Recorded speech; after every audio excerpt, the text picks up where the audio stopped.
ලග්නේ උපන් උදවියට 12 වෙනිදාට තමයි සෙනසුරු පිවිසෙන්නේ 29 වෙනිදා මේ මාසේ මාර්තු මාසේ. එතකොට 12 වෙනිදාට පිවිසීම ලග්නේ රාෂ්ටකයක ආරම්භයක් බවට පත් වෙනවා. නමුත් බය වෙන්න එපා. මහා ලොකු හානිදායක තත්වයක් ඇති කරන්නේ නැහැ. නමුත් ඔබගේ අර පහුගිය කාලවකවානුව වල සමහරට ඔබට දැනෙන්නේ නැති කොච්චර හම්බුණත් වැඩක් නැහැ වගේ ගතියක් තියෙන්න ඇති. රාහු 12 වෙනි ගමන් කරන නිසා ඔන්න මේ මාසේ රාහු 11 වෙනිදාට පිවිසෙනවා. වියදම අඩු වෙලා ආදායම් පාර්ශවය වැඩි කරන ස්වභාවයකුත් පෙන්눔 කරන කාලයක් බවට පත් වෙනවා. හැබැයි ටිකක් හිතේ කනස්සල්ල හිතට ටිකක් වැඩි පීඩනයක් ඇති කරන කාල පරිච්ඡේදයක් බවට පත්වන්නට ඉඩ කඩ පවතිනවා. මානසික පීඩාකාරී තත්ත්වයේ වැඩිවීම අධික විදිහට සිද්ධ වෙන්න පුළුවන්. ශරීර සෞඛ්‍ය පිළිබඳව වෙනදාට වඩා ඉතාමත්ම කල්පනාකාරීව කටයුතු කිරීමට අත්‍යවශ්‍යම පිරිසක් හැටියට තමයි මේෂ ලග්නයෙන් උපන් උදවිය හඳුන්වා දෙන්නට පුළුවන්කම තිබෙන්නේ. ලොකු හානිදායක තත්ත්වයක් නැති වෙන්නේ. නමුත් යම් හැම වෙලේම මොකක් හරි ලෙඩක් ඇති කරන ගතියක් වගේ පේන්න තියෙන අවස්ථා උදා වෙන්න පුළුවන් අය. ඒ නිසා මේෂ ලග්නයෙන් උපන් උදවිය ශරීර සෞඛ්‍ය පිළිබඳව කල්පනාකාරී වෙන්න. ආදායම් පාර්ශවයේ යම්කිසි සාර්ථකත්වයක් ඇති කරන්නට ඉඩ කඩ පවතිනවා. වැය පාර්ශවය ටිකක් අඩු වේවි. නමුත් අපි හිතන්නේ නැති ආකාරයේ වියහිදම් ඉදෙන්නටත් ඉඩ කඩ පවතිනවා. සිතේ කනස්සල්ල නිතර එන්නට ඉඩ කඩ පවතිනවා. ඒ වගේම මානසික පීඩාකාරී තත්ත්වයන් වර්ධනය වෙන්නට ඉඩ කඩ පවතිනවා. සෞඛ්‍ය තත්ත්වය පිළිබඳව කල්පනාකාරී වෙන්න. වෘෂභ ලග්නයෙන් උපන් උදවියට සෙනසුරු එන්නේ 11 වෙනිදාට. ඊ타ත්ම සුබදායකයි. වෘෂභ ලග්නයේ යෝගකාරක ග්‍රහයෙක් බවට පත් වෙනවා සෙනසුරු ග්‍රහය. ඒ නිසා මේ ග්‍රහමාරුව ඔබට ලැබීම් පාදා දෙන්නට හේතු වන කරුණු කාරණා යෙදෙනවා. ආදායම් පාර්ශවයේ ඉහළ යාමක් සිද්ධ වෙනවා. ඒ වගේම තමයි භූමි ආශ්‍රිත ලැබීම්, මැණික් වැනි වාසනා ලැබීමේ හැකියාව පෙන්눔 කරනවා. ඒ වගේම තමයි විවිධ ශේෂ්ත්‍රවල මේ ලැබීම් පාර්ශවයේ වැඩි කරන්නට හේතු වන කරුණු කාරණා යෙදෙන්නට ඉඩ කඩ පවතිනවා. ඒ නිසා මේක වෘෂභ ලග්නයට ඊ타ත්ම සුබදායක ග්‍රහමාරුවක් හැටියට තමයි හඳුන්වා දෙන්නට පුළුවන්කම තිබෙන්නේ. ඔබගේ සෑම ශේෂ්ත්‍රයක්ම වේගයෙන් දියුණු වෙන්නට හේතු වන කරුණු කාරණා යෙදෙන්නට ඉඩ කඩ පවතිනවා. ඒ වගේම තමයි මිථුන ලග්නයෙන් උපන් උදවියටත් මේ සෙනසුරු මාරුව ඊ타ත්ම සුබදායකයි. 10 වෙනිදාට සෙනසුරු පිවිසීම සෑම අංශයකින්ම ජයග්‍රහණ ඇති කරන්නට හේතු වෙනවා. රැකිරක්ෂාවන් වල දියුණුවක් සාර්ථකත්වයක් බලාපොරොත්තු වෙන්න පුළුවන්කම තිබෙනවා. බොහෝ දේවල් සාර්ථක වේවි. අලුත් රැකියාව උත්පාදනය කරගන්නට හැකියාව ලැබෙන. උසස් වීම බලාපොරොත්තු වෙන සිටියා නම් ඒ දේවල් සඵල කරගන්නට හැකියාව ලැබෙනවා. මිථුන ලග්නයෙන් උපන් උදවියටත් මේ සෙනසුරු ග්‍රහමාරු ඊ타ත්ම සුබදායක ප්‍රතිඵල අත් කර දෙන්නට සමර්ථ වෙන බවක් තමයි පේන්න තිබෙන්නේ. ඔන්න වාසනාවන්තම ලග්න හිමියන් බවට පත් වෙන්නේ කටක ලග්න හිමියන්. මොකද අයසා අවුරුදු 2කමාරක දැඩි පීඩාකාරී තත්ත්වයක් අවසන් කරනවා කටක ලග්න හිමියන්. කටකෙන් උපන් උදවියට දැඩි ප්‍රබල ඒ රාෂ්ටකයක් තමයි ගත කළේ. අවුරුදු 2කමාරක්ම පහුගිය වසර 2කමාරම දැඩි පීඩාවක් එල්ල වුණා කටකෙන් උපන් උදවියට. ලොකු ගැටලු, මානසික පීඩා, ආර්ථික පරිහානියන්, ඊළඟට රෝග පීඩා, අනතුරු ඔයගේ බොහෝ දේවල් වලින් පීඩාවට පත්වන්නට ඇති. නමුත් ඔන්න 9 වෙනිදාට සෙනසුරු පිවිසීම ඊ타ත්ම සුබදායකයි. ඔබගේ ඊ타ත්ම කර්කස කටෝර කාලයක් අවසන් කරගලා සුබදායක කාලයකට අවතීර්ණ වන පිරිසක් හැටියට තමයි හඳුන්වා දෙන්නට පුළුවන්කම තිබෙන්නේ කටකෙන් උපන් උදවියට. සෑම දෙයක්ම ක්‍රමානුකූලව සාර්ථක කරගෙන ඉදිරියට යන්නට වාසනාව බලය හදාගන්න පිරිස හැටියට තමයි කටකෙන් උපන් උදවිය හඳුන්වා දෙන්නට පුළුවන්කම තිබෙන්නේ. ඊ타ත්ම සුබදායකයි කටකෙන් උපන් උදවියට. ඔන්න ඊළඟට සිංහෙන් උපන් උදවිය වඩාත්ම සැලකිලිමත් විය යුතුම පිරිස හැටියට තමයි හඳුන්වා දෙන්නට පුළුවන්කම තිබෙන්නේ අයසා. මොකද සිංහ ලග්නයෙන් උපන් උදවියට 8 වෙනිදාට සෙනසුරු පිවිසීම අෂ්ටම ඒ රාෂ්ටකයේ ප්‍රබල විදිහට උදා කරනවා. මෙන්න මේ අෂ්ටම ඒ රාෂ්ටකයේ ගොඩක් වෙලාවට ඉතාමත්ම කෙටි කාලයයි තියෙන අයස අවුරුදු 2කමාරයි. හැබැයි ඒ රාෂ්ටක වලින් අඩුම කාල පරිච්ඡේදයක් පවතින මේ අෂ්ටමේ රාෂ්ටකයේ හැබැයි වැඩි පීඩනයක් ඇති කරන කාල පරිච්ඡේදයක් බවට පත් වෙන නිසා සෑම දෙයක් කෙරෙහිම විශේෂයෙන්ම කල්පනාකාරී වෙන්නට ඕනේ. අනවශ්‍ය විදිහට ආයෝජන වලට යන්නට එපා. ඒ වගේම තමයි අලුත් දේවල් පටන් ගන්න වියදම් කරන්න බලාපොරොත්තු වෙමින් ඉන්නවා නම් වහාම මේ පිළිබඳව දෙතුන් පාරක් කල්පනා කරන්න. යාන වාහන පදවන උදවිය වඩා සැලකිල්ලෙන් කටයුතු කරන්න. සෙනසුරුට හොරෙන් ජීවත් විය යුතු කාලයක් මේ එන්නේ. මොකද සෙනසුරු දැඟලුවොත් ගහනවා. ඒ කියන්නේ සෙනසුරු ඒ රාෂ්ට්‍රක යනකොට තමන් බොහොම නිහඬව තියෙන දේවල් පරිස්සම් කරගෙන බොහොම සරල ගමනක් යා යුතු වෙනවා. ඒ නිසා මේ කාල පරිච්ඡේදය බොහොමත්ම ඉවසීමෙන් ප්‍රවේශමෙන් කටයුතු කරන්න. සෙනසුරු ග්‍රහපල සඳහා අවශ්‍ය ශාන්ති කර්ම කරගන්නට ඕනේ. අපි ඉදිරියට කතා කරනවා සෙනසුරු අපලවට කරන්නට ඕනේ මොනවද කියලා. කන්‍යා ලග්නයෙන් උපන් උදවියට සෙනසුරු 7 වෙනිදාට පිවිසෙනවා. ටිකක් අහිතකර තත්වයන් මතු කරන්නට ඉඩකඩ පවතිනවා. ගෘහ ජීවිතය පිළිබඳව වඩා සැලකිල්ලෙන් කටයුතු කිරීම අත්‍යවශ්‍යයි. හවුල් ව්‍යාපාර වැනි දේවල් වලට සහභාගී නොවීම ඉතාමත්ම වැදගත් සාධකයක් බවට පත් වෙනවා. ඉතා ඉවසීමෙන් කටයුතු කිරීම අත්‍යවශ්‍යම සාධකයක් බවට පත් වෙලා තිබෙනවා. වෙළඳ ව්‍යාපාර වැනි දේවල් ආරම්භ කරනවා නම් ටිකක් විමසිලිමත්ව හොඳින් කටයුතු කරන්න. ගෘහ ජීවිතයේ යම් ගැටුම් හදාගන්නට ඉඩකඩ පවතින නිසා ඒ පිළිබඳව සැලකිල්ලෙන් කටයුතු කිරීම අත්‍යවශ්‍ය සාධකයක් බවට පත් වෙලා තිබෙනවා. ටිකක් සුළු අහිතකර ප්‍රතිඵල ඔබටත් එන්නට ඉඩ කඩ පවතිනවා. නමුත් ඔබට දැඩි හානියක් පීඩාවක් ඇති කරන්නේ නැහැ. නමුත් ඔබ බුද්ධිමත්ව කටයුතු කළ යුතු කාලයක් හැටියට තමයි හඳුන්වා දෙන්නට පුළුවන්කම තිබෙන්නේ කන්‍යාවෙන් උපන් උදවියටත්. තුලා ලග්නයෙන් උපන් උදවියට සෙනසුරු 6 වෙනිට පිවිසීම සුභාසුභ මිශ්‍ර වුවත් වැඩි වශයෙන් සුභ ප්‍රතිඵල අත්කර දෙන්නට සමර්ථ වෙනවා. පාපී ග්‍රහයෙක් පාපී ස්ථානයකට පිවිසීම සුභදායක තත්වයක් බවට පත් වෙනවා. ඒ නිසා ඔබට සතුරු පීඩාවන් පැවතියා නම් ගැටලුදායක තත්වයන් පැවතියා නම් ඔන්න ඒ දේවල් යටපත් කරන්නට හේතු වන කරුණු කාරණා දෙන්නට පුළුවන්කම තිබෙනවා. ඒ වගේම තමයි යම් ආකාරයට තමන් වැඩ කටයුතු ව්‍යාපාර හෝ ස්වයං රැකියාව වැනි දේවල් ආරම්භ කරන්න බලාපොරොත්තු වෙන සිටියා නම් ඒ දේවල් සඳහා සුභඵල අත්කර දෙන්නට සමර්ථ වෙනවා. හැබැයි ඔබට ශාරීරික පීඩාවන් වාතාදික රෝග පීඩාවන් වැනි දේවල් ඇති කරන්නට හේතු වෙනවා. නිතර රෝග පීඩා ඇති කරන්නට හේතු වන කරුණු කාරණා යෙදෙන්නට ඉඩ කඩ පවතිනවා. ඒ නිසා ඒ පිළිබඳව ශරීර සෞඛ්‍ය පිළිබඳව වඩා සැලකිලිමත් වීම අත්‍යවශ්‍යයි. උදරාශ්‍රිත රෝග පීඩා ඇති කරන්නට හේතු වන කරුණු කාරණා යෙදෙන්නටත් ඉඩ කඩ පවතිනවා. ඔන්න උච්චික ලග්නයෙන් උපන් උදවියට සෙනසුරු 5 වෙනිට පිවිසෙන්නේ. එතකොට සෙනසුරු ටිකක් අධ්‍යාපනය ලබන වයසක ඉන්න උදවියට නම් ටිකක් උදාසීන ගති ඇති කරන්නට හේතු වෙනවා. ටිකක් යම් දේවල් පිළිබඳ කම්මැලි ගතිය ඇති කරන්නට හේතු වෙනවා. නමුත් ඔබට මහා හානිදායක තත්වයක් නම් ඇති කරන්නේ නැහැ. නමුත් ටිකක් උද්‍යෝගයේ වඩවා ගත යුතු කාලයක් හැටියට තමයි හඳුන්වා දෙන්නට පුළුවන්කම තිබෙන්නේ. සාමාන්‍ය සුභාසුභ මිශ්‍ර තත්වයක් වත් ටිකක් සුභඵල දෙනවා. නමුත් මේ මහා සුභඵලයක් නෙමෙයි. නමුත් ලොකු අහිතකර තත්වයක් ඇති කරන්නේත් නැහැ. සාමාන්‍යයෙන් ඔබ එදිනෙදා ගෙවන ස්වභාවයට අනුකූලව ගත කරන්නට පුළුවන් සමඵල තත්වයක් ඇති කරන තත්වයක් තමයි පෙන්눔 කරන්නේ උච්චික ලග්නයෙන් උපන් උදවියට. ඉතින් යම් දේවල් වල වර්ධනයක් සහ යම් දේවල් වල උදාසීන තත්වයක් ඇති කරන්නට ඉඩ කඩ පවතින. විශේෂයෙන්ම තරඟ විභාග වලට මුහුණ දෙන දරුවන් ඉන්න උදවිය දෙමව්පියන් වහාම දරුවන්ගේ කේන්දර පරීක්ෂා කරලා බලලා ඒ දරුවන්ට අවශ්‍ය කරන අධ්‍යාපනය සඳහා අවශ්‍ය කරන ශක්තිය ජවය ලබා දෙන්නට අවශ්‍ය වෙනවා. මොකද තරඟ විභාග වගේ දේවල් වලට වගේම අධ්‍යාපනය ලබන දරුවන්ගේ උදාසීන තත්වය ටිකක් වර්ධනය වන්නට ඉඩ කඩ පවතිනවා. ඒ නිසා මේ පිළිබඳව සැලකිලිමත් වීම අත්‍යවශ්‍ය වෙනවා. ඔන්න ධනු ලග්නයෙන් උපන් උදවියට සෙනසුරු පිවිසෙන්නේ 4 වෙනිට. එතකොට ටිකක් ඔය දේපල ආශ්‍රිත ප්‍රශ්න පීඩා ඇති කරන්නට ඉඩ කඩ පවතිනවා. ටිකක් තැන්පත් ධනය වැයවන්නට තැන්පත් දේපල සම්බන්ධ ගැටලු නීතිමය ප්‍රශ්න වැනි දේවල් වලට ඉඩ කඩ පවතිනවා. ඒ නිසා මේ පිළිබඳව කල්පනාකාරී වෙන්නට ඕනේ. යම් ප්‍රශ්න ඇති කරගන්න නැතුව ඉන්නට වග බලා ගන්නට ඕනේ. ඉතින් ඒ නිසා පොඩ්ඩක් මානසික පීඩාකාරී තත්ත්වයක් ටිකක් වැඩි වෙන්නට පුළුවන් යම් ශේෂ්ත්‍රවල.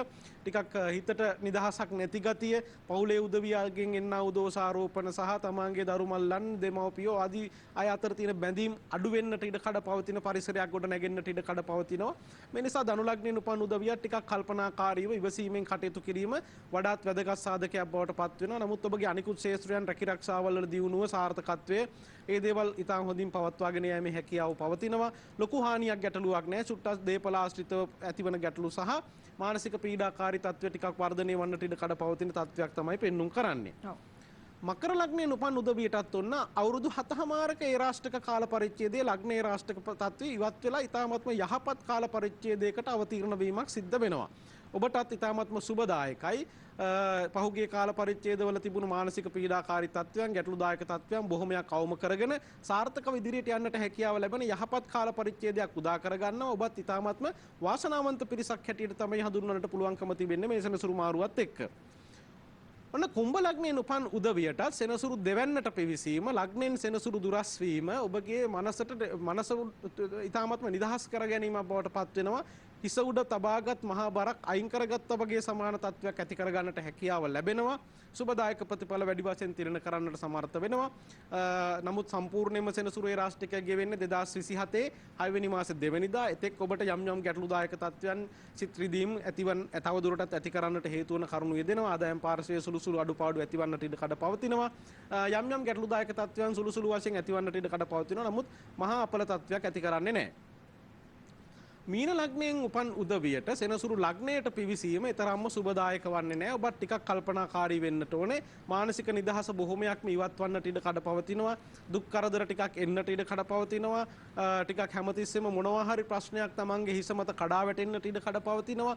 ඒ නිසා ටිකක් කල්පනාකාරීව කටයුතු කිරීම අත්‍යවශ්‍යයි. මේ සෙනසුරු ග්‍රහ මාරුවත් එක්ක මීන ලග්නයෙන් උපන් උදවියට මානසික පීඩාකාරී තත්වයන් සහ කායික රෝග පීඩා ටිකක් උස්සන්න වන්නට ඉඩ කඩ පවතින පසුබිමක් නිර්මාණය කරන්නට ඉඩ කඩ පවතින තියෙනවා. මේ නිසා ඒ පිළිබඳව වඩා සැලකිලිමත් වීම ඉතාමත්ම වැදගත් වෙනවා. සෙනසුරු ග්‍රහ අපල සඳහා අවශ්‍ය ග්‍රහ ශාන්ති කර්ම අනිවාර්යයෙන්ම කරගත යුතු වෙනවා. හොඳයි. ඔන්න සෙනසුරු මාරුව අපේ ලග්නවලට කොයි වගේද කියන කාරණාව අපි කැමතියි දැන කියා ගන්න. සෙනසුරු මාරුව ඇත්තටම රටට ලෝකයට කොහොමද කියන කාරණාව. වයස දැන් කම්කරු පක්ෂයක් නියෝජනය කරපු ඩබල් පොකට් අඳින්න ඉලන්දාරියෙකු ජනාධිපති දක්වා ගෙන ආවේ මේ සෙනසුරු.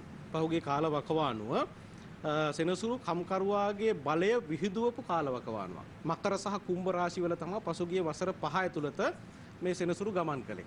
එතකොට ගොඩක් වෙලාවට සෙනසුරු ග්‍රහයාගේ බලය විහිදුවා. මම හොඳට බලන්න මම අපේ සඳකිරණ ටීවී YouTube නාලිකාවට ගිහිල්ලා බලන්න පසුගිය වසරවල ලග්න පලාපලයේ ජනවාරි මාසේ අපි රටට කොහොමද ලෝකෙට කොහොමද ඒ ආදී වශයෙන් අපි ලග්න පලාපල ඉදිරිපත් කරලා තියෙනවා. සඳකිරණ ටීවී YouTube නාලිකාවට ගිහිල්ලා බලන්න 2022 23 24 ආදී වසරවල අපි අවුරුද්ද පටන් ගන්නකොටම ඔය ඇති වෙන අරගල තත්වයන් සහ මේ කම්කරු නායකයා බලයට පත්වෙන ස්ථානයේ දක්වාම අපි ප්‍රකාශ කරලා තියෙනවා. එතකොට මේ සෙනසුරු ග්‍රහය දැන් ඔන්න කම්කරුවාගෙන් පැමිණිලා තියෙනවා බ්‍රාහ්මණයාගේ ගෙදරට. කම්කරුවාගේ නියෝජනය දැන් ඔන්න ගුරුගේ ගෙදරට පැමිණිලා තියෙනවා සෙනසුරු. එතකොට පහුගිය කාල පරිච්ඡේදය තුළ කම්කරු නායකත්වය රට බලය අල්ලගත්තා. එතකොට දැන් මේ ගුරුගේ ස්ථානයට පිවිසීම රටේ ඉදිරි අනාගතයේ යහපත් දැක්මක් ඇතුව ගමන් කරන්නට සූදානම් කරන තත්ත්වයක් බවට පත් වෙනවා අයස. මම මෙතනදී කියන්නට ඕනේ මේ මම මේ දේශපාලන පක්ෂ නියෝජනය කරනවා නෙමෙයි. මට කිසිම දේශපාලන පක්ෂයක් නැහැ. මම ඔය හැම පක්ෂයකටම ඡන්ද දීලා තියෙනවා. එතකොට අපි සිද්ධ වෙන දේ තමයි අපි කියන්නේ. එතකොට දේශපාලන පක්ෂ නියෝජනය කිරීමක් නෙමෙයි මෙතනදී සිද්ධ වෙන්නේ. අපි ග්‍රහචාරයට අනුකූලව මේ විග්‍රහ කරන්නේ. එතකොට යම් යම් ගැටලුදායක තත්ත්වයක් මතුවෙන්න පුළුවන්. ඔක්කොම 100% සරල රේඛීව මේ හරි ගමන් කරන්නේ නැහනේ. එතකොට යම් යම් ගැටලුදායක තත්ත්වයන් එන්න පුළුවන්. නමුත් යම් කිසි වර්ධනයක් සාධනීය සාධක හොඳට ජනතා හිතවාදී සාධක ගොඩනැගෙමින් ක්‍රමානුකූලව මේ රට හැදෙන්නට ඉඩ කඩ පවතින කාලවකවානුවක් වෙනවා. එතකොට ඒසම මෙතනදී කියන්නට ඕනේ ස්වභාවික විපත් වලින් එන ගැටලුදායක තත්ත්වයන් අපිට ග්‍රහචාරයට අනුව විග්‍රහ කරන්න බෑ. මොකද ග්‍රහචාරය කොච්චර හොඳ වුණත් ස්වභාවික විපත් ඒවට අපි කියන උපච්ඡේද කර්ම කියන. එතකොට උපච්ඡේද කර්ම වලින් එන ගැටලුදායක තත්ත්වයන් අපිට මේ ග්‍රහචාරයට අනුව මේ නිර්ණය කරලා කියන්න බෑ. දැන් අපි කොරෝනා ව්‍යසන පැමිණියා.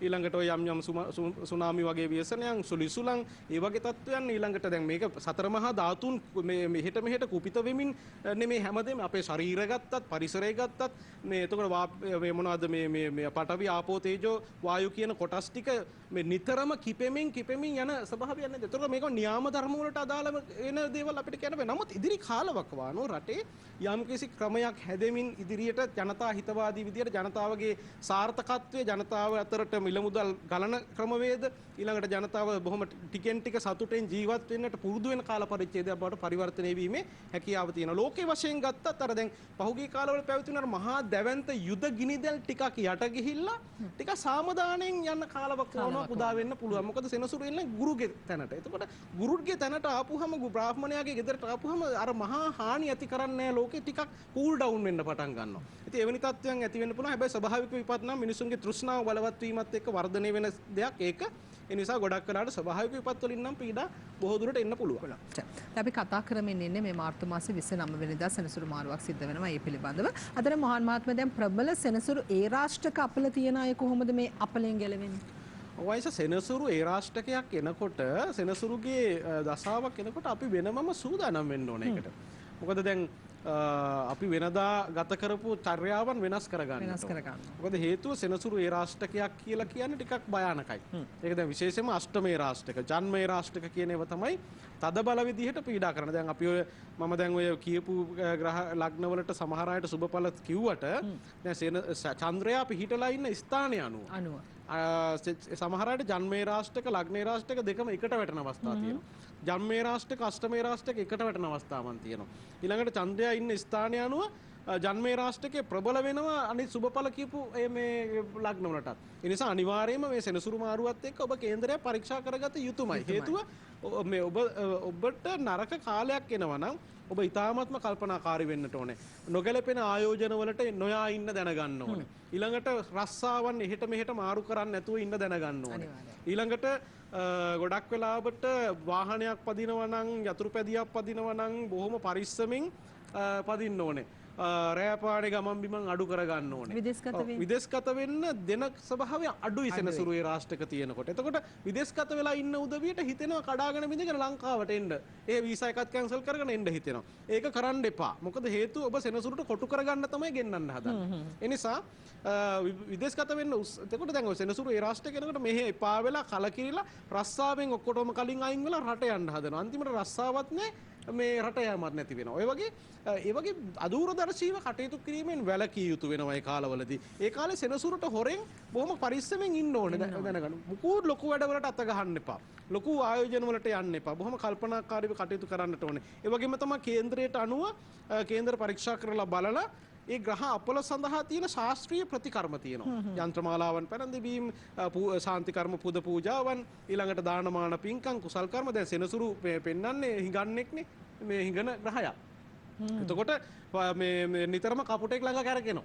එතකොට අපවිත්‍රභාවය ටිකක් වැඩි, ටිකක් නාන්න හිතෙන්නේ නැහැ, ටික අපිරිසිදුභාවය වැඩි වෙන්න ඉඩ කඩ තියෙනවා. මේ බොහොම කාර්ය බහුල තත්ත්වයක් ඇතිවන්න ඉඩ කඩ පවතිනවා. ඒ වගේ තත්ත්වයන් මතු කරන්න හේතු කාරණා යෙදෙනවා. එතකොට පුළුවන් තරම් ඔය යාචකයට, ගිලන් අයට උදව් උපකාර කරන දේවල්, කපුටන්ට, සුනකයන්ට කැම බීම ලබා දෙන දේවල්, ඒ වගේ දේවල් වැඩිපුර කරන්න. ඊළඟට පිරිකර පූජාවන්, අෂ්ට පරික්කාර පූජා. ප්‍රබල මේ සෙනසුරු ඒ රාෂ්ට්‍රක තියෙන අයට මේ සෙනසුරු මාරුව තුළදී යම් ශාස්ත්‍රීය ප්‍රතිකර්මයන් තියෙනවා කියලා කිව්වා. යන්ත්‍ර පැළඳීම, එතකොට පාෂාණ මැණික් වර්ග පැළඳීම අපිට තවදුරටත් පැහැදිලි කරන්නකො මොනවද ඒවා? ඔව් දැන් යන්ත්‍ර ගත්තොත් එහෙම අපි යන්ත්‍ර පැළඳීම ඉතාමත්ම ප්‍රධාන වශයෙන් ප්‍රධානතම ග්‍රහයන්ගේ ගැලවීමට දාන දෙයක් තමයි යන්ත්‍ර පැළඳීම කියන එක. හේතුව තමයි අයිෂා දැන් සෙනසුරුගේ ඒ රාෂ්ට්‍රයක බලවත් වෙනකොට අමනුෂ්‍ය බලපෑම් තදට එන්න පටන් ගන්නවා. සෙනසුරු කියලා කියන්නේ අමනුෂ්‍යයන්ගේ වාස භූමියක්. රාහු කේතු කියලා කියන්නේ අමනුෂ්‍යයන්ගේ වාස භූමියක්. එතකොට ඒ කාල පරිච්ඡේද තුල මිනිසුන්ගේ ජීවිතවලට අමනුෂ්‍යයන්ගේ පීඩාව වැඩි වෙනවා.